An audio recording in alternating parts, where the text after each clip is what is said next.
ज्ञान की किताब 1 में आपका स्वागत है। तो शिवग्रस्त होने के बाद भी शमशान में क्यों रहते हैं? क्या इसमें छुपा है जीवन का प्रबंधन का कोई सूत्र? तो चलो देखते हैं। सनातन धर्म में सावन के पवित्र माह को भगवान शिव का महीना माना जाता है। अभी सावन का महीना चल रहा है। इस महीने लोग पूरे मनोयोग से शिव की आराधना करते हैं। शिव के अलग अलग स्वरूपों की इस महीने पूजा की जाती है। शिव अपने कई स्वरूपों में एक शमशान के देवता भी हैं। वह गृहस्थ हैं लेकिन शमशान में निवास करते हैं। आखिर ऐसा क्यों है कि शिव शमशान में ही रहते हैं? इससे वह संसार को क्या संदेश देना चाहते हैं? सनातन धर्म में भगवान शिव को सबसे रहस्यमयी देवता माना गया है। उनके वेशभूषा ब्रह्मदेव और भगवान विष्णु से बिल्कुल अलग है। शिव पुराण के अनुसार गृहस्थ शिव जी के परिवार में माता पार्वती, भगवान गणेश, कार्तिकेय जी और नंदी शामिल है। गृहस्थ होते हुए भी उनका स्वरूप एकदम उल्टा है।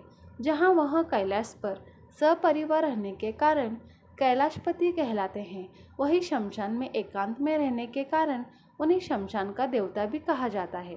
वह कीमती वस्त्र आभूषणों के बजाय विता की भस्म धारण करते हैं।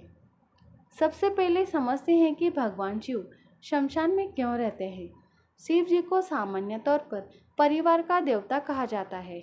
इसीलिए ज़्यादातर गृहस्थ लोग शिव परिवार की प्रतिमाएं या तस्वीरें अपने पूजा घरों में रखते हैं। लेकिन वे सांसारिक होते हुए भी शमशान में रहते हैं। दरअसल पूरा संसार या आपका परिवार मोह माया का प्रतीक है। वही शमशान वैराग्य का प्रतीक माना जाता है। अगर आप किसी के अंतिम संस्कार में शामिल होने के लिए शमशान गए होंगे तो आपने ज़रूर सोचा होगा कि जिंदगी भर की भागदौड़ का अंत ये है। सनातन धर्म में इस सोच को क्षणिक वैराग्य कहा गया है।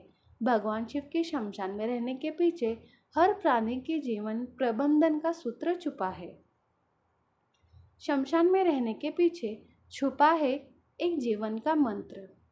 भगवान शिव का गृहस्थ होते हुए भी शमशान में रहना बताता है कि हर व्यक्ति को संसार में रहते हुए अपने हर कर्तव्य को पूरी निष्ठा के साथ निभाना चाहिए। लेकिन इसके लिए मोह माया में बंधे रहना जरूरी नहीं है। आसान भाषा में कहे तो शिव का ये स्वरूप शिक्षा देता है कि जीवन में सब कुछ होते हुए भी मन और आत्मा से वैराग्य को धारण करना चाहिए। ये संसार नश्वर है, इसीलिए आपके जीवन में मौजूद हर चीज़ एक दिन नष्ट हो जाएगी। इसीलिए संसार में रहते हुए भी किसी से मोह माया नहीं रखना चाहिए। इंसान को किसी भी सुख या चीज़ से मोह नहीं रखना चाहिए। इसमें एक सीख छुपी है कि अच्छी और खराब परिस्थितियों में व्यक्ति को समभाव रहना चाहिए। शमशान में रहने के पीछे क्या है धार्मिक मान्यता? शिव के शमशान में रहने को लेकर एक धार्मिक मान्यता भी है। दरअसल सनातन धर्म में शिव जी को सृष्टि का संहारक माना गया है। मान्यता के अनुसार ये सृष्टि बनती है और बिगड़ती रहती है।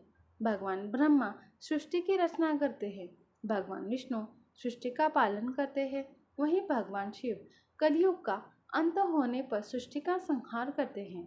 वही हम सभी जानते हैं कि शमशान में जीवन का अंत होता है, वहाँ सब कुछ भस्म हो जाता है। इसीलिए शिव जी का निवास ऐसी जगह है जहाँ मानव शरीर उस शरीर से जुड़े सभी रिश्ते, हर मोह और सभी तरह के बंधन खत्म हो जाते हैं। जीवों की मृत्यु के बाद आत्मा शिव में ही समा जाती है।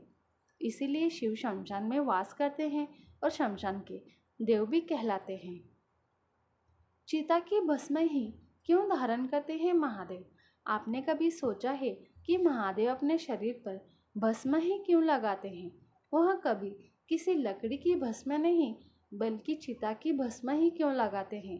धार्मिक मान्यता के अनुसार भगवान शिव को मृत्यु का स्वामी माना गया है।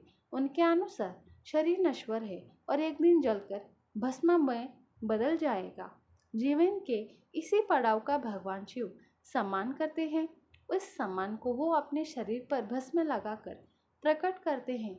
इससे हमें यह संदेश भी मिलता है कि इस शरीर पर गर्व नहीं करना चाहिए। सुंदर से सुंदर व्यक्ति भी मृत्यु के बाद भस्म बन जाएगा। वहीं शिव भस्म को लगाकर उसकी पवित्रता को सम्मान देते हैं। माना जाता है कि शव को जलाने के बाद बचे हुए राख में उसके दुख, सुख, बुराई, अच्छाई भस्म हो जाती है। इसलिए चिता के भस्म को शिव पवित्र मानकर धारण करते हैं। तो ऐसे ही वीडियो पाने के लिए ज्ञान की किताब 1 को लाइक करें, शेयर करें, कमेंट करें और सब्सक्राइब करें। धन्यवाद।